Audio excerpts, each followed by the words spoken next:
মহল্লায় একটা 10 বছরের মেয়েকেও আমি রাস্তায় দেখতে পাই। আল্লাহ সাক্ষী। আমি বয়ান শেষ করার পরে আমার একজন বন্ধু ছিলেন মুফতি মনজার আলম কাসমি, সাথী, খুব কাছের মানুষ। আমি বললাম, ভাই आपके गांव के महल इतना अच्छा क्यों है? कोई बच्चा लड़की भी मुझे नहीं दिखी, क्या बात है? তো উনি কি বললেন জানেন? আমাদের গ্রামের যারা নেতৃত্ব দেয় তারা হচ্ছে আলেমরা, পরিবেশের নেতৃত্ব দেয় আলেম উলামা, মসজিদের ইমাম, তারা নেতৃত্ব দেয়। মেয়েদের জন্য আলাদা একটা ঘর তৈরি করেছে, যেটার মধ্যে বাচ্চা মেয়েরা, বয়স্ক মেয়েরা তালিম হাসিল করবে, মেয়েরাই তাদেরকে তালিম দিবে, এমন ব্যবস্থাপনা করেছে। মেয়েদের নামাজের জায়গা আলাদা। এত সুন্দর পরিবেশ আমি পশ্চিম বাংলায় দেখিনি কোন জায়গায়। অবাক হলাম। তাহলে আমি বুঝতে পারলাম যে আমাদের পরিবেশ খারাপ কেন। আমাদের সমাজ কখনোই একটা মৌলবীকে নেতা বলে মেনে নিবে না। মানবে? ইয়াসিন যদি বলে শোনো গ্রামটা আমি পরিচালনা করব, এরা জানে মৌলবীকে যদি পরিচালনা করতে দিস সুদ বন্ধ হবে, মদ ব্যবসা বন্ধ হবে, গাঁজা ব্যবসা বন্ধ হবে, নেশা বন্ধ হবে। হবে না? হবে না? সবাই জানে। অর্থাৎ এদিকে নেতৃত্ব দেওয়া যাবে না। নেতৃত্ব দিবে কে? মদখোর, গাঁজাখোর, গুটখাখোর, জিনাখোর, বললে একে নেতৃত্ব দিতে দে। তাহলে সমাজের উন্নতি হবে না অবনতি হবে? আপনারা আপনাদের বিবেককে জিজ্ঞেস করুন। কিয়ামতের আলামত এইটাই যে অশিক্ষিত মূর্খরা নেতৃত্ব দিবে। আজকে ভেবে দেখুন, দিল্লির মসনদে পার্লামেন্টে দাঁড়িয়ে বলেছিল প্রাক্তন মুখ্যমন্ত্রী অরবিন্দ কেজরিওয়াল, এই ভারতের যদি গরিবিটা দূর করতে চাও, ভারতের অসহায়কে যদি অসহায় থেকে বার করে আনতে চাও, মজলুমকে জুলুম থেকে বাঁচাতে চাও, প্রত্যেকটা নেতা মন্ত্রীকে নেত্রীকে হযরতে উমরের মতো জীবন যাপন করতে হবে। জোরে বলুন সুবহানাল্লাহ। তারা বলতে বাধ্য হয়েছে কেন? হযরতে উমর রাদিয়াল্লাহু তাআলা আনহুর মতো নেতৃত্ব এখন খুঁজে পাওয়া যায়। শুনেন, হকের ওপরে টিকে থাকতে হবে। হকের জিত আছে না না হকের জিত আছে? কথা বলে না? হকের জিত না না হকের? হকের জিত। এখন কিছু মুসলমান বলতে লেগেছে, আরে মৌলবীরা যতই বলুক হকের জিত আছে, আমরা তো চোখে দেখতে পাচ্ছি যারা না হকে আছে তারাই বেশি ভালো আছে। বলছেন না? বলেননি? আর বাস্তবও তাই আছে। এইটা বাস্তব। আপনার দেখে মনে হচ্ছে সময় এই লোকটা না হকে চলে, এই লোকটা চুরি করে, এই লোকটা সুদ খায়, এই লোক তো গাড়িতে চাপছে, এই লোক তো বাড়িতে চাপছে, এই লোকের বাড়ি মাটবেল দেওয়া, এই লোক চুরি করে, এই লোকের অবস্থা এত ভালো, নতুন নতুন বাইক, 4 চাকা গাড়ি, তাহলে এইটাই ভালো আছে। মৌলবীরা ভুল বলছে। আমার বন্ধুগণ, আমি আমার বাপের দলিল দেব না, দুটো মারাত্মক দলিল দেব। একটা আরবি কিতাবের গল্প, একজন বড় মুহাদ্দিস লিখেছেন, কিন্তু তার ভেতর একটা মারাত্মক জ্ঞান আছে। আমি প্রথমেই বলে দিলাম এটা হাদিস কুরআন নয়, গল্প। আর একটা আছে, সেটা হচ্ছে কোরআন হাদিস। দুটো দলিল দেব। একটা, হকের উপরে টিকে থাকলে আল্লাহ যে জিত দেয় তার একটা গল্প তিনি লিখেছেন। একজন রাজা, বাদশাহ, ইমানদার বাদশাহ, তিনি রাজত্ব চালাচ্ছেন, 90 বছর বয়স হয়ে গেছে। তিনি চিন্তা করলেন, এই বয়সে আমি যদি এখন মারা যাই আর আমার এই গদিতে যদি কোনো বেঈমান বাদশাহ বসে যায়, আমার প্রজারা কষ্ট পাবে, প্রজারা কষ্ট পাবে। হাদিস শুনেলেন, মুসলমান যখন দিন থেকে সরে যাবে, আল্লাহর আদর্শ থেকে সরে যাবে, রাসূলের আখলাক থেকে সরে যাবে, আমি আল্লাহ জালিম বাদশা, অত্যাচারী বাদশা পাঠিয়ে বদলাবো। আমার একজন উস্তাদ আছেন উত্তরপ্রদেশে, হযরত মাওলানা মুফতি ইউসুফ সাহেব তাওলি, মুহাদ্দিস, হাদিসের পণ্ডিত। তিনি দেশ বিদেশে সফর করেন, প্রোগ্রামে যান, অনেক রকম ভাষায় কথা বলেন, অনর্গল আরবিতে বক্তব্য দেন। আমি একদিন জিজ্ঞেস করলাম, হযরত आप तो म्यांमार जाते रहते हैं, रोहिंग्या के ऊपर जो जुल्म हुआ इसका वजह क्या है? तिनी बोलें मैं कई मर्तबा गया हूं वहां में प्रोग्राम के लिए, लेकिन बड़ी दुख की बात है वहां का जो मुसलमान है उनका चलना फिरना उठना बैठना ये शरीयत से बाहर है। जंगली की तरह रहते हैं, जैसे जंगली लोग रहते हैं उसी तरह इन लोग चलते हैं। ना इनके पास नमाज है, ना अल्लाह का नाम है, ना दीन है, ना कुछ है। बस इसी वजह से अल्लाह ने उनके ऊपर जालिम को भेज दिया। मुसलमान আপনি যখন দিন থেকে সরে যাবেন আল্লাহর গজব আপনার উপরে নাজিল হয়ে যাবে। সেই বাদশা চিন্তা করলো, বাদশার তিনটে বেটা, কটা বললাম? তিনটে। এরপরে বাদশা এলান করলেন, হে আমার রাজ্যের যুবকেরা শোনো, তোমরা অমুক তারিখে আমার রাজ দরবারে হাজিরি দাও। যাদের 25 থেকে 30 বছর তারাই একমাত্র আসবে। রাজ্যের যত 25 থেকে 30 বছরের যুবক আছো তোমরা আমার রাজ দরবারে হাজিরি দাও। সবাই হাজির। বাদশার তিনটে বেটা তারা চিন্তা করতে লেগেছে। বড় বেটা ভাবছে আব্বা আজকে আমাকে রাজত্ব দান করবে, মেজো ভাবছে আমাকে বেশি ভালোবাসে আমাকে দেবে, ছোট ভাবছে আমি আদরে আমাকে রাজত্ব দিবে। বাপ বাদশাহ সিংহাসনে বসে বলল, হে আমার তিনজন সন্তান তোমরাও লাইনে দাঁড়িয়ে যাও। বেটারা অবাক। এরপরে বাদশাহ এলান করলেন, হে আমার রাজ্যের যুবকেরা শোনো, আমি তোমাদের কাছে 1 বছর যাবত একটা পরীক্ষা নেব, একটা করে ফলের বীজ দেব। 1 বছর পরে যার গাছটা সব থেকে সুন্দর হবে তাকে আমি রাজত্ব দান করব। প্রজাকে বললে বীজের বস্তা নিয়ে এসো, ঢেলে দাও। সব যুবক একটা করে কুড়িয়ে নিয়ে গেল। লাস্টে একটা বীজ পড়ে আছে। আর একজন ইমানদার যুবক, তার নাম হচ্ছে মাহমুদ, ঝুপড়ি বাড়িতে বাস করে বুড়ি মায়ের সঙ্গে। ওই একটা বীজ লাস্টে নিয়ে গেল। বুড়ি মা বললে যে বাবা, রাজা যখন বলেছে একটা পাত্রে মাটি দাও, বীজটা রোপণ করো আর তার মধ্যে পানি দাও। বিসমিল্লাহ বলে বীজ রোপণ করেছে, পানিও দিচ্ছে, সব রকম চলছে। যেভাবে মানুষ মেহনত করে চাষে ওইভাবে 3 মাস হয়ে গেল।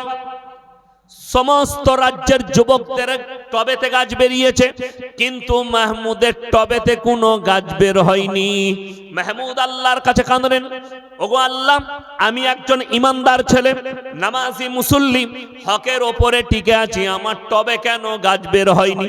6 মাস কেটে গেল, 9 মাস কেটে গেল, এমনকি 12টা মাস কেটে গেছে, কিন্তু তার টবেতে কোনো গাছ বের হয়নি। সবারই টবে সুন্দর সুন্দর গাছ। এরপরে বাদশা এলান করলেন, হে আমার রাজ্যের যুবকেরা শোনো, অমুক তারিখে তোমরা সবাই নিজের নিজের গাছ নিয়ে আমার রাজ দরবারে হাজিরি দাও। সবাই চলে যাচ্ছে। ফজরের নামাজ পড়ে মাহমুদ বাড়িতে এসে মন মারা হয়ে বসে আছে। মা,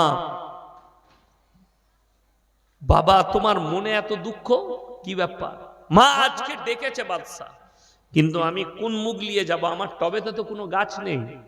মা বললে, বাবা তুমি হকের উপরে টিকে আছো মাহমুদ, আমি মা হুকুম দিচ্ছি তুমি এই খালি পাত্রটা নিয়ে চলে যাও, মাটিটা নিয়ে। গাছ বের হয়নি তো কি হয়েছে? মা, আমাকে লোকে পাগল বলবে, বলছে বলুক, তুমি যাও, আমি মা হুকুম দিচ্ছি। ওই খালি পাত্র নিয়ে মাটিটা নিয়ে একবারই পেছনে গিয়ে দাঁড়িয়েছেন মাহমুদ। এরপরে রাজা এলেন, বাদশা সিংহাসনে এসে সমস্ত গাছগুলো পরিদর্শন করলেন আর বললেন, হে আমার রাজ্যের যুবকেরা শোনো, তোমাদের মধ্যে পেছনে একজন দাঁড়িয়ে আছো যার টবেতে কোনো গাছ নেই। তোমার নাম কি? বাদশা, আমার নাম হচ্ছে মাহমুদ। তুমি তোমার ওই খালি পাত্র নিয়ে আমার সিংহাসনের কাছে এসো।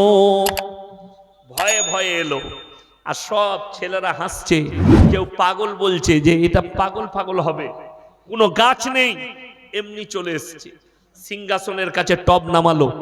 বাদশা মুচকি হেসে বললে, মাহমুদ চলে এসো আমার সিংহাসনের কাছে, বসে যাও। বাদশাহ তাকে সিংহাসন ছাড়লে, বসো আমার সিংহাসনে। মাহমুদ মনে মনে ভাবছে, আল্লাহ, বাদশাহ মজাক করছে আমার সাথে, সবাই তো হাসছে হাসছে, বাদশাহ আমার সাথে মজাক উড়াচ্ছে, এটা ভাবছে। সিংহাসনে বসেছে, বাদশার হুকুম। এরপরে বাদশাহ বললে, শোনো হে আমার রাজ্যের যুবকেরা, তোমাদের মধ্যে আমি একজন ইমানদার বাদশাহ নিযুক্ত করছি, যার নাম হচ্ছে একমাত্র মাহমুদ। সবাই বলে উঠল, হে বাদশাহ, আপনি বলেছিলেন যার গাছটা সব থেকে সুন্দর হবে তাকে আপনি রাজত্ব দেবেন, মাহমুদের টবেতে কোনো গাছ নেই। বাদশাহ বললেন, অবশ্যই বলেছিলাম, কিন্তু আমি তোমাদিকে যে বিষটা দিয়েছিলাম গরম পানিতে সিদ্ধ করে দিয়েছিলাম, তোমাদের টবে কেমন করে গাছ বের হলো? তোমরা সবাই 2 নম্বরই করে বাজার থেকে অন্য বীজ কিনে রোপণ করেছো, একমাত্র হকের ওপরে টিকে আছে মাহমুদ, আমার বিষটাই রোপণ করেছে, যার কারণে তার টবেতে কোনো গাছ বের হয়নি। জোরে বলুন সুবহানাল্লাহ। হকের ওপরে টিকে থাকার কারণে বাদশাহ তাকে রাজত্ব দিল। এরপরে একটু কোরআনে চলুন। কষ্টটা কোথায় জানেন? আপনি নেতা হন, মন্ত্রী হন, এমএলএ হন, এমপি হন, কিয়ামতের দিনে সব থেকে কঠিন হিসেব আল্লাহর কাছে যেটা হবে সেটা কি জানেন? হকের, বান্দার হক। কেউ যদি মারে, সে যেই হোক, আল্লাহর কাছে কঠিন হিসেব হবে। যেমন আমরা জালসায় গেলে বহু মানুষ বলে, হুজুর একটু মা বাপের খিদমতের জন্য বলবেন। আচ্ছা, মা বাপের খিদমত করা, সেবা করা, এটা সন্তানের জন্য ফরজ, আর সন্তানের হক আদায় করা মা বাপের জন্য ফরজ নয়? এটা আমরা বলি না। অথচ অনেক মা বাপ সন্তানকে 2 করে দেয়, একটা সন্তানকে বেশি, একটা সন্তানকে কম। করে না? করে না? তারা মনে করে আমরা জান্নাতে যাব, কবরে যাও বুঝতে পারবে, তোমাকেও হিসেব দিতে হবে। কেন? তুমি একজনের হক মেরে আর একজনকে দিয়েছো। অনেকজন বিটি দিকে দেয় না, বিটির হক মেরে বেটা দিকে লিখে দেয়। এই মা বাপু কিয়ামতের দিনে ফেরে পড়বে, হক মেরে নিয়েছে। আমাদের দেশে বড় কষ্ট লাগে। সরকার বলেছে, বাবা আবাস যোজনার জন্য 1,30,000 করে দিচ্ছি, নামটা এন্ট্রি হতেও নাই, ফোন আসতেও নেই। যেমনি হ্যালো ইয়াসিন বলছে, হ্যাঁ গো, তোমার নামটা এন্ট্রি করে দিয়েছি, ও ঘরের টাকা ঢুকে যাবে, তাহলে 10টা পাঠিয়ে দিও। আগেই বলছে 10টা পাঠা। আমি কারোর নাম করিনি, কেউ যদি চোর হয় তার গায়ে লাগবে। আমি ইয়াসিন বলে যাচ্ছি, অন্যায় ভাবে যতজন এইভাবে গরিবের মালকে ভক্ষণ করছো, আল্লাহর কসম কিয়ামতের দিনে একটা একটা করে ফেরত দিতে হবে। তুমি এটা ভাবো না, তোমার পরিবারকে কষ্ট পেতে হবে। তোমাকে আল্লাহ রাজত্ব দিয়েছে, নেতা করেছে সেবার জন্যে, সম্মান দিয়েছে সেবার জন্য, ইমানদার কিনা এটা দেখার জন্য, লোকের সঙ্গে অন্যায় করার জন্য নয়। হযরতে উমর রাদিয়াল্লাহু তাআলা আনহু এত বড় এমন ইমানদার ছিলেন, মিশরের বাদশা এসে বলল, হে উমর, তুমি কেমন ভাবে রাজত্ব চালাও, দেশ কিভাবে পরিচালনা করো, গোটা পৃথিবীতে তোমারই নাম চলছে, তুমি কিভাবে পরিচালনা করো? হযরতে উমর বললেন, শোনো, তাহলে আমার বাড়িতে একদিন তোমাকে দাওয়াত খেতে হবে। বলে, অবশ্যই খাবো, দাওয়াত দিবে। নামাজ পড়ে দুপুর বেলায় খানা খেতে বসেছেন। বেটা আব্দুল্লাহকে বললে, আব্দুল্লাহ দস্তরখান লাগাও। দস্তরখানে জবের রুটি, জবের আটার হাতে করে রুটি আর জাইতুনের তেল, আর কিচ্ছু নেই, এইটুকুই আছে, জবের তেল, জবের রুটি আর জাইতুনের তেল। বাদশা দেখে অবাক। মিশরের বাদশা বললে, হে উমর, তুমি এত বড় গভর্নর, তুমি হচ্ছে আরবের বাদশা, আরবের গভর্নর, তোমার দস্তরখানে এমন খাবার কেন? হযরতে উমর বললে, হে মিশরের বাদশা, তুমি কি খাও? তোমার দস্তরখানে কি থাকে? বলে, আমার দস্তরখানে আখরোট, মুনাক্কা, কাজু, কিশমিশ, পেস্তা, বাদাম পাবে। দুম্বার মাংস পাবে, উটের মাংস পাবে, বাকরির মাংস পাবে। হযরতে ওমর বললেন, তোমার যারা প্রজা আছে তারাও কি ওই রকমই খাবার খায়? বলে, আমি তো খোঁজ রাখি না ভাই, কে কি খায় আমি খোঁজ রাখি না, আমি নিজে ভালো খাই। তিনি বললেন, হযরতে ওমর, হে মিশরের বাদশা, আমার দস্তরখানে যে রুটিটা দেখছো জবের, আর যে জৈতুনের তেল, আমার শহরে আজকে বেশিরভাগ আমার প্রজার বাড়িতে জৈতুনের তেল আর রুটি আছে। আমার প্রজারা যদি জৈতুনের তেল আর রুটি খায়, আমি বাদশা, আমি ওমর, ভালো মন্দ খেয়ে আমি আল্লাহকে কিভাবে জবাব দেবো? জোরে বলুন সুবহানাল্লাহ। আপনি ভেবে দেখুন, আমরা এয়ারপোর্টে এক কাপ চা খাবেন, ক টাকা দাম জানা আছে? 200 টাকা। একটা কফি 200 টাকা। একটা জলের বোতল, এই জলের বোতলটা বাজারে কত? 4.5 টাকা। এয়ারপোর্টে এর দাম হচ্ছে কত? 70 টাকা। সেদিনে শুনলাম মেসিনাকে এসেছিল একটা প্লেয়ার, বলছে কলকাতায় 1 লিটার জল 200 টাকায় বিক্রি হয়েছে স্টেডিয়ামের ভেতরে। মোবাইলে দেখাচ্ছে, আমি জানি না, মোবাইলে দেখছিলাম। আপনি অনুভব করুন যে এই 1/2 লিটার জলের দাম 70 টাকা। আপনি জানেন, আপনি যাকে মন্ত্রী বানিয়েছেন সে যখন অ্যাসেম্বলিতে গিয়ে চা খায়, তার চায়ের দাম কত? কত? কথা বলে না? 5 টাকা। কত বললাম? 5 টাকা। ওই চাটা 5 স্টার হোটেলেও পাওয়া যাবে না। আর আপনাকে চা কিনে খেতে হচ্ছে 200 টাকায়। আর অ্যাসেম্বলিতে আপনি যাকে এমএলএ করে পাঠিয়েছেন, এমপি করে পাঠিয়েছেন, সে 5 টাকায় চা পায়। আমি যদি ভুল বলে থাকি, ইউটিউব যাদের কাছে গুগল আছে সার্চ করুন যে অ্যাসেম্বলিতে, পার্লামেন্টে 1 কাপ চায়ের দাম কত, আপনি গুগলে চেক করুন। আমি মিথ্যা বলে থাকলে চেক করে দেখে নেন, কিংবা কালকে দেখে নেবেন, তারপর আমাকে গালি দিবেন। আমি সত্য বলে যাচ্ছি। বড় কষ্ট লাগে, প্রজার তোমার জন্য 5 টাকার চা, আর তোমার প্রজা খাবে এয়ারপোর্টে দাঁড়িয়ে 200 টাকার চা। তোমার জন্য কলকাতা যাবে 5000 টাকার পেট্রোল, আর একটা মানুষ ট্রেনে যাবে, প্লেনের দুর্যোগ চলছে, যার কারণে মানে কলকাতা থেকে বেলডাঙ্গা তৎকালের টিকিট মারতে কত আসছে জানেন? 900 টাকা, যেটা 300 টাকা। কে লিখছে? সরকার। চুরিটা কে করছে তোমরা বলো, আমি বলবো না। এটার নাম শরিয়া নয়, এটার নাম রাজত্ব নয়। হযরতে উমরের মতো জীবন যাপন করতে হবে যেন প্রজা তোমার কাছে কষ্ট না পায়। তুমি যাদের রাজা হয়েছো তাদের সঙ্গে দুর্ব্যবহার করা যাবে না। আমার আল্লাহ রাব্বুল আলামিন এলান করলেন কোরআনে, হে আমার নবী, তুমি মক্কা নগরীর মুসলমানদিকে বলে দাও, ওয়ামা ইউকরিদুল্লাহ কারদান হাসানা, আল্লাহর রাস্তায় কে কি দান করবে বলো? মক্কার বেঈমান কাফের যারা ছিল, তারা বলছে, শুনেছো মুসলমানদের আল্লাহ ফকির হয়ে গেছে। বলুন নাউজুবিল্লাহ। যখন নবীজি এটা এলান করলেন, বেঈমান কাফেররা চারিদিকে বলতে লাগলো, মুসলমানদের আল্লাহ ফকির হয়ে গেছে। ওই জন্য আমি একটা জালসায় বলেছি, আমাদের পশ্চিম বাংলায় অনেক মাদ্রাসাওয়ালা, অনেক মসজিদওয়ালা গ্রামে গ্রামে মারুতিতে মাইক টাঙিয়ে আদায় করে। আমি বলছি এদিকে আদায় দিবেন না, আমি ইয়াসিন মানা করে গেলাম। ইসলামের বদনাম করছে, শরীয়তের বদনাম। অনেক মাদ্রাসাওয়ালা বাচ্চা ছেলেদিকে যারা ইলম হাসিল করতে এসছে, তাদেরকে থলি নিয়ে লোকের দরজায় পাঠিয়ে দিচ্ছে, যাও ভিক্ষা করো। কে বললো তোমাকে? কে বললো পাঠাতে হবে? এরকম মাদ্রাসা যদি থাকে, ওই মাদ্রাসা বন্ধ করে দেন।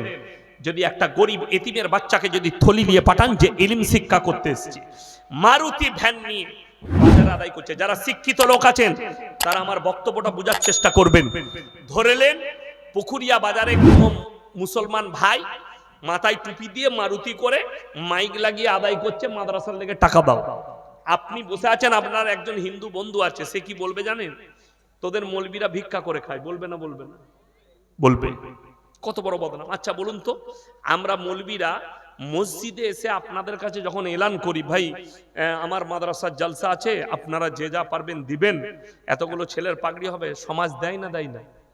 এখানে এতগুলো টাকা কে দিল? আপনারা দিয়েছেন। এখানে কোনো অমুসলিম ভাইয়ের কাছে চাওয়া হয়েছে টাকা? হয়নি। কেউ যদি খুশি করে দিয়েছে ওটা আলাদা ব্যাপার, কিন্তু কারো কাছে চাওয়া হয়নি। আচ্ছা, আপনি মাইকে এলান করছেন হল্লায়, একটা 10 বছরের মেয়েকেও আমি রাস্তায় দেখতে পাই। আল্লাহ সাক্ষী, আমি বয়ান শেষ করার পরে আমার একজন বন্ধু ছিলেন মুফতি মনজার আলম কাসমি, সাথী, খুব কাছের মানুষ। আমি বললাম, ভাই आपके गांव के महल इतना अच्छा क्यों है? कोई बच्चा लड़की भी मुझे नहीं दिखी, क्या बात है? তো উনি কি বললেন জানেন? আমাদের গ্রামের যারা নেতৃত্ব দেয় তারা হচ্ছে আলেমরা, পরিবেশের নেতৃত্ব দেয় আলেম উলামা, মসজিদের ইমাম, তারা নেতৃত্ব দেয়। মেয়েদের জন্য আলাদা একটা ঘর তৈরি করেছে, যেটার মধ্যে বাচ্চা মেয়েরা, বয়স্ক মেয়েরা তালিম হাসিল করবে, মেয়েরাই তাদেরকে তালিম দিবে, এমন ব্যবস্থাপনা করেছে। মেয়েদের নামাজের জায়গা আলাদা। এত সুন্দর পরিবেশ আমি পশ্চিম বাংলায় দেখিনি কোন জায়গায়। অবাক হলাম। তাহলে আমি বুঝতে পারলাম যে আমাদের পরিবেশ খারাপ কেন। আমাদের সমাজ কখনোই একটা মৌলবীকে নেতা বলে মেনে নিবে না। মানবে? ইয়াসিন যদি বলে শোনো গ্রামটা আমি পরিচালনা করব, এরা জানে মৌলবীকে যদি পরিচালনা করতে দিস সুদ বন্ধ হবে, মদ ব্যবসা বন্ধ হবে, গাঁজা ব্যবসা বন্ধ হবে, নেশা বন্ধ হবে। হবে না? হবে না? সবাই জানে। অর্থাৎ এদিকে নেতৃত্ব দেওয়া যাবে না। নেতৃত্ব দিবে কে? মদখোর, গাঁজাখোর, গুটকাখোর, জিনাখোর, বললে একে নেতৃত্ব দিতে দে। তাহলে সমাজের উন্নতি হবে না অবনতি হবে? আপনারা আপনাদের বিবেককে জিজ্ঞেস করুন। কিয়ামতের আলামত এইটাই যে অশিক্ষিত মূর্খরা নেতৃত্ব দিবে। আজকে ভেবে দেখুন, দিল্লির মসনদে পার্লামেন্টে দাঁড়িয়ে বলেছিল প্রাক্তন মুখ্যমন্ত্রী অরবিন্দ কেজরিওয়াল, এই ভারতের যদি গরিবিটা দূর করতে চাও, ভারতের অসহায়কে যদি অসহায় থেকে বার করে আনতে চাও, মজলুমকে জুলুম থেকে বাঁচাতে চাও, প্রত্যেকটা নেতা মন্ত্রীকে নেত্রীকে হযরতে উমরের মতো জীবন যাপন করতে হবে। জোরে বলুন সুবহানাল্লাহ। তারা বলতে বাধ্য হয়েছে কেন? হযরতে উমর রাদিয়াল্লাহু তাআলা আনহুর মতো নেতৃত্ব এখন খুঁজে পাওয়া তাই। শুনেন, হকের ওপরে টিকে থাকতে হবে। হকের জিত আছে না না হকের জিত আছে? কথা বলে না? হকের জিত না না হকের? হকের জিত। এখন কিছু মুসলমান বলতে লেগেছে, আরে মৌলবীরা যতই বলুক হকের জিত আছে, আমরা তো চোখে দেখতে পাচ্ছি যারা না হকে আছে তারাই বেশি ভালো আছে। বলছেন না? বলেননি? আর বাস্তবও তাই আছে। এইটা বাস্তব। আপনার দেখে মনে হচ্ছে সময় এই লোকটা না হকে চলে, এই লোকটা চুরি করে, এই লোকটা সুদ খায়, এই লোক তো গাড়িতে চাপছে, এই লোক তো বাড়িতে চাপছে, এই লোকের বাড়ি মাটবেল দেওয়া, এই লোক চুরি করে, এই লোকের অবস্থা এত ভালো, নতুন নতুন বাইক, 4 চাকা গাড়ি, তাহলে এইটাই ভালো আছে। মৌলবীরা ভুল বলছে। আমার বন্ধুগণ, আমি আমার বাপের দলিল দেব না, দুটো মারাত্মক দলিল দেব। একটা আরবি কিতাবের গল্প, একজন বড় মুহাদ্দিস লিখেছেন, কিন্তু তার ভেতর একটা মারাত্মক জ্ঞান আছে। আমি প্রথমেই বলে দিলাম এটা হাদিস কুরআন নয়, গল্প। আর একটা আছে, সেটা হচ্ছে কোরআন হাদিস। দুটো দলিল দেব। একটা, হকের উপরে টিকে থাকলে আল্লাহ যে জিত দেয় তার একটা গল্প তিনি লিখেছেন। একজন রাজা, বাদশাহ, ইমানদার বাদশাহ, তিনি রাজত্ব চালাচ্ছেন, 90 বছর বয়স হয়ে গেছে। তিনি চিন্তা করলেন, এই বয়সে আমি যদি এখন মারা যাই আর আমার এই গদিতে যদি কোনো বেঈমান বাদশাহ বসে যায়, আমার প্রজারা কষ্ট পাবে, প্রজারা কষ্ট পাবে। হাদিস শুনেলেন, মুসলমান যখন দিন থেকে সরে যাবে, আল্লাহর আদর্শ থেকে সরে যাবে, রাসূলের আখলাক থেকে সরে যাবে, আমি আল্লাহ জালিম বাদশা, অত্যাচারী বাদশা পাঠিয়ে বদলাবো। আমার একজন উস্তাদ আছেন উত্তরপ্রদেশে, হযরত মাওলানা মুফতি ইউসুফ সাহেব তাওলি, মুহাদ্দিস, হাদিসের পণ্ডিত। তিনি দেশ বিদেশে সফর করেন, প্রোগ্রামে যান, অনেক রকম ভাষায় কথা বলেন, অনর্গল আরবিতে বক্তব্য দেন। আমি একদিন জিজ্ঞেস করলাম, হযরত आप तो म्यांमार जाते रहते हैं, रोहिंग्या के ऊपर जो जुल्म हुआ इसका वजह क्या है?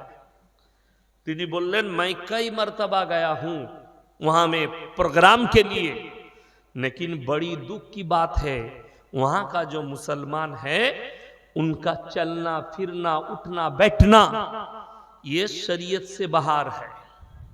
जंगली की तरह रहते हैं, जैसे जंगली लोग रहते हैं उसी तरह इन लोग चलते हैं। ना इनके पास नमाज है, ना अल्लाह का नाम है, ना दीन है, ना कुछ है। बस इसी वजह से अल्लाह ने उनके ऊपर जालिम को भेज दिया। मुसलमान আপনি যখন দিন থেকে সরে যাবেন আল্লাহর গজব আপনার উপরে নাজিল হয়ে যাবে।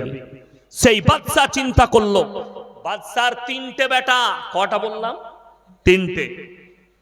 এরপরে বাদশা এলান করলেন, হে আমার রাজ্যের যুবকেরা শোনো, তোমরা অমুক তারিখে আমার রাজ দরবারে হাজিরি দাও। যাদের 25 থেকে 30 বছর তারাই একমাত্র আসবে। রাজ্যের যত 25 থেকে 30 বছরের যুবক আছো তোমরা আমার রাজ দরবারে হাজিরি দাও।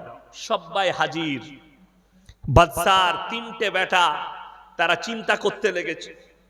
বড় বেটা ভাবছে আব্বা আজকে আমাকে রাজত্ব দান করবে, মেজো ভাবছে আমাকে বেশি ভালোবাসে আমাকে দেবে, ছোট ভাবছে আমি আদরে আমাকে রাজত্ব দিবে। বাপ বাদশা সিংহাসনে বসে বলল, হে আমার তিনজন সন্তান তোমরাও লাইনে দাঁড়িয়ে যাও। বেটারা অবাক। এরপরে বাদশা এলান করলেন, হে আমার রাজ্যের যুবকেরা শোনো, আমি তোমাদের কাছে 1 বছর যাবত একটা পরীক্ষা নেব, একটা করে ফলের বীজ দেব। 1 বছর পরে যার গাছটা সব থেকে সুন্দর হবে তাকে আমি রাজত্ব দান করব। প্রজাকে বললে বীজের বস্তা নিয়ে এসো, ঢেলে দাও। সব যুবক একটা করে কুড়িয়ে নিয়ে গেল। লাস্টে একটা বীজ পড়ে আছে। আর একজন ইমানদার যুবক, তার নাম হচ্ছে মাহমুদ, ঝুপড়ি বাড়িতে বাস করে বুড়ি মায়ের সঙ্গে। ওই একটা বীজ লাস্টে নিয়ে গেল। বুড়ি মা বললে যে বাবা, রাজা যখন বলেছে একটা পাত্রে মাটি দাও, বীজটা রোপণ করো আর তার মধ্যে পানি দাও। বিসমিল্লাহ বলে বীজ রোপণ করেছে, পানিও দিচ্ছে, সব রকম চলছে। যেভাবে মানুষ মেহনত করে চাষে ওইভাবে 3 মাস হয়ে গেল। সমস্ত রাজ্যের যুবকদের টবেতে গাছ বেরিয়েছে, কিন্তু মাহমুদের টবেতে কোনো গাছ বের হয়নি। মাহমুদ আল্লাহর কাছে কাঁদলেন, ওগো আল্লাহ, আমি একজন ইমানদার ছেলে, নামাজি মুসল্লি, হকের ওপরে টিকে আছি, আমার টবে কেন গাছ বের হয়নি? 6 মাস কেটে গেল, 9 মাস কেটে গেল, এমনকি 12টা মাস কেটে গেছে, কিন্তু তার টবেতে কোনো গাছ বের হয়নি। সবারই টবে সুন্দর সুন্দর গাছ। এরপরে বাদশা এলান করলেন, হে আমার রাজ্যের যুবকেরা শোনো, অমুক তারিখে তোমরা সবাই নিজের নিজের গাছ নিয়ে আমার রাজ দরবারে হাজিরি দাও। সবাই চলে যাচ্ছে। ফজরের নামাজ পড়ে মাহমুদ বাড়িতে এসে মন মারা হয়ে বসে আছে। মা, বাবা তোমার মনে এত দুঃখ, কি ব্যাপার? মা, আজকে ডেকেছে বাদশা, কিন্তু আমি কোন মুখ নিয়ে যাব, আমার টবেতে তো কোনো গাছ নেই। মা বললে, বাবা তুমি হকের উপরে টিকে আছো মাহমুদ, আমি মা হুকুম দিচ্ছি তুমি এই খালি পাত্রটা নিয়ে চলে যাও, মাটিটা নিয়ে। গাছ বের হয়নি তো কি হয়েছে? মা, আমাকে লোকে পাগল বলবে, বলছে বলুক, তুমি যাও, আমি মা হুকুম দিচ্ছি। ওই খালি পাত্র নিয়ে মাটিটা নিয়ে একবারই পেছনে গিয়ে দাঁড়িয়েছে মাহমুদ। এরপরে রাজা এলেন, বাদশা সিংহাসনে এসে সমস্ত গাছগুলো পরিদর্শন করলেন আর বললেন, হে আমার রাজ্যের যুবকেরা শোনো, তোমাদের মধ্যে পেছনে একজন দাঁড়িয়ে আছো যার টবেতে কোনো গাছ নেই। তোমার নাম কি? বাদশা, আমার নাম হচ্ছে মাহমুদ। তুমি তোমার ওই খালি পাত্র নিয়ে আমার সিংহাসনের কাছে এসো। ভয়ে ভয়ে এলো, আর সব ছেলেরা হাসছে, কেউ পাগল বলছে যে এটা পাগল পাগল হবে, কোনো গাছ নেই, এমনি চলে এসছে। সিংহাসনের কাছে টব নামালো। বাদশা মুচকি হেসে বললে, মাহমুদ চলে এসো আমার সিংহাসনের কাছে, বসে যাও। বাদশাহ তাকে সিংহাসন ছাড়লে, বসো আমার সিংহাসনে। মাহমুদ মনে মনে ভাবছে, আল্লাহ, বাদশাহ মজাক করছে আমার সাথে, সবাই তো হাসছে হাসছে, বাদশাহ আমার সাথে মজাক উড়াচ্ছে, এটা ভাবছে। সিংহাসনে বসেছে, বাদশার হুকুম। এরপরে বাদশাহ বললে, শোনো হে আমার রাজ্যের যুবকেরা, তোমাদের মধ্যে আমি একজন ইমানদার বাদশাহ নিযুক্ত করছি, যার নাম হচ্ছে একমাত্র মাহমুদ। সবাই বলে উঠল, হে বাদশাহ, আপনি বলেছিলেন যার গাছটা সব থেকে সুন্দর হবে তাকে আপনি রাজত্ব দেবেন, মাহমুদের টবেতে কোনো গাছ নেই। বাদশাহ বললেন, অবশ্যই বলেছিলাম, কিন্তু আমি তোমাদিকে যে বিষটা দিয়েছিলাম গরম পানিতে সিদ্ধ করে দিয়েছিলাম, তোমাদের টবে কেমন করে গাছ বের হলো? তোমরা সবাই 2 নম্বরই করে বাজার থেকে অন্য বীজ কিনে রোপণ করেছো, একমাত্র হকের ওপরে টিকে আছে মাহমুদ, আমার বীজটাই রোপণ করেছে, যার কারণে তার টবেতে কোনো গাছ বের হয়নি। জোরে বলুন সুবহানাল্লাহ। হকের ওপরে টিকে থাকার কারণে বাদশাহ তাকে রাজত্ব দিল। এরপরে একটু কোরআনে চলুন। কষ্টটা কোথায় জানেন? আপনি নেতা হন, মন্ত্রী হন, এমএলএ হন, এমপি হন, কিয়ামতের দিনে সব থেকে কঠিন হিসেব আল্লাহর কাছে যেটা হবে সেটা কি জানেন? হকের, বান্দার হক। কেউ যদি মারে, সে যেই হোক, আল্লাহর কাছে কঠিন হিসেব হবে। যেমন আমরা জালসায় গেলে বহু মানুষ বলে, হুজুর একটু মা বাপের খিদমতের জন্য বলবেন। আচ্ছা, মা বাপের খিদমত করা, সেবা করা, এটা সন্তানের জন্য ফরজ, আর সন্তানের হক আদায় করা মা বাপের জন্য ফরজ নয়? এটা আমরা বলি না। অথচ অনেক মা বাপ সন্তানকে 2 করে দেয়, একটা সন্তানকে বেশি, একটা সন্তানকে কম। করে না? করে না? তারা মনে করে আমরা জান্নাতে যাব, কবরে যাও বুঝতে পারবে, তোমাকেও হিসেব দিতে হবে। কেন? তুমি একজনের হক মেরে আর একজনকে দিয়েছো। অনেকজন বিটি দিকে দেয় না, বিটির হক মেরে বেটা দিকে লিখে দেয়। এই মা বাপু কিয়ামতের দিনে ফেরে পড়বে, হক মেরে নিয়েছে। আমাদের দেশে বড় কষ্ট লাগে।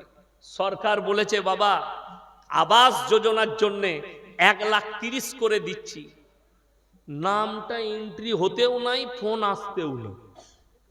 যেমনি হ্যালো ইয়াসিন বলছে, হ্যাঁ গো, তোমার নামটা এন্ট্রি করে দিয়েছি, ও ঘরের টাকা ঢুকে যাবে, তাহলে 10টা পাঠিয়ে দিও।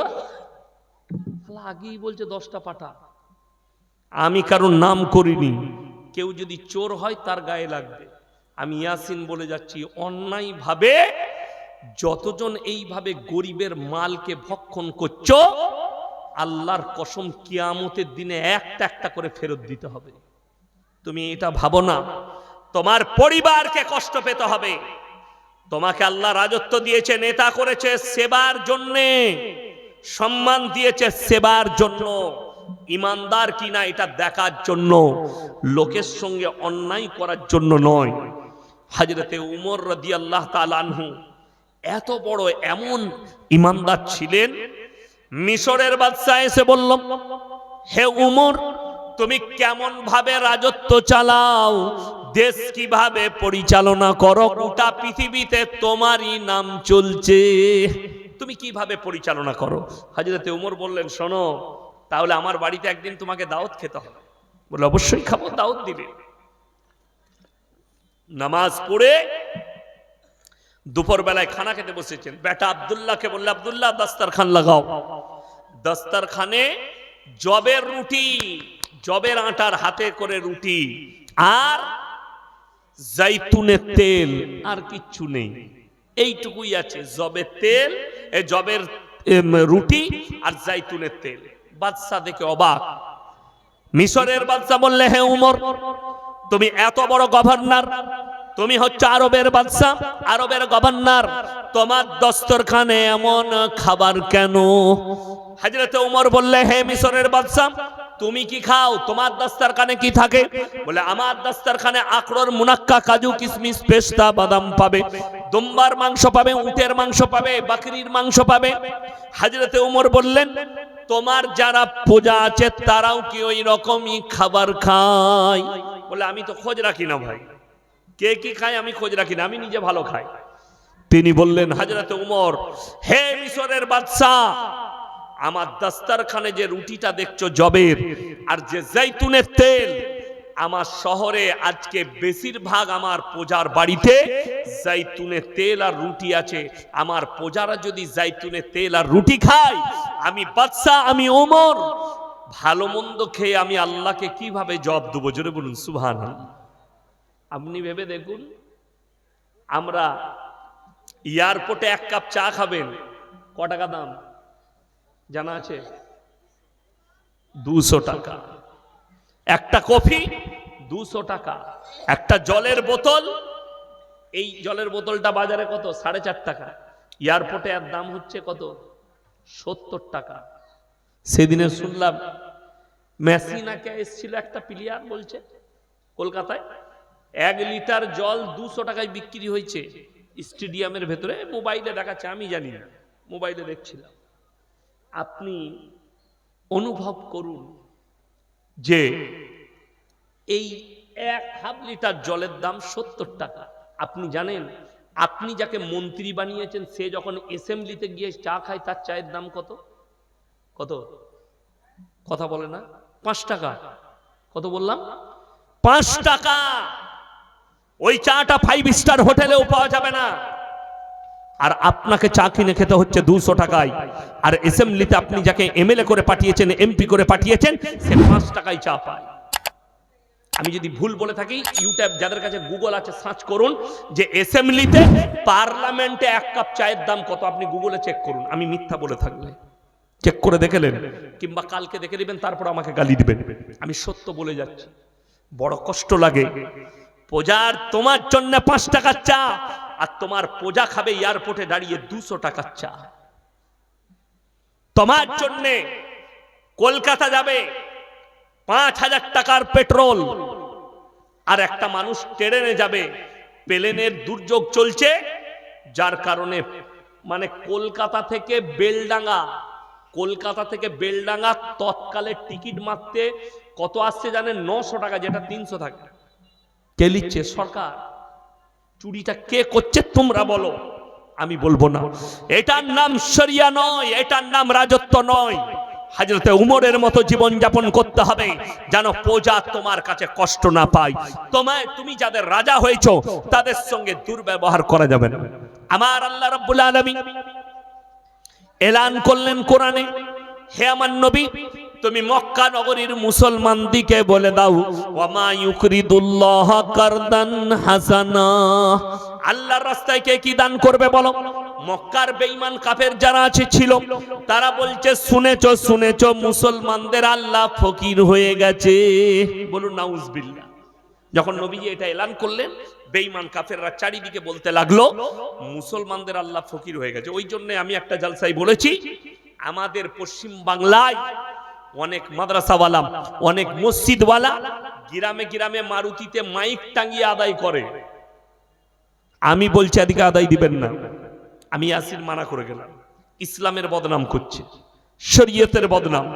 অনেক মাদ্রাসাওয়ালা বাচ্চা ছেলেদিকে যারা ইলম হাসিল করতে এসছে, তাদেরকে থলি নিয়ে লোকের দরজায় পাঠিয়ে দিচ্ছে, যাও ভিক্ষা করো না। কে বললো তোমাকে? কে বললো পাঠাতে হবে? এরকম মাদ্রাসা যদি থাকে, ওই মাদ্রাসা বন্ধ করে দেন।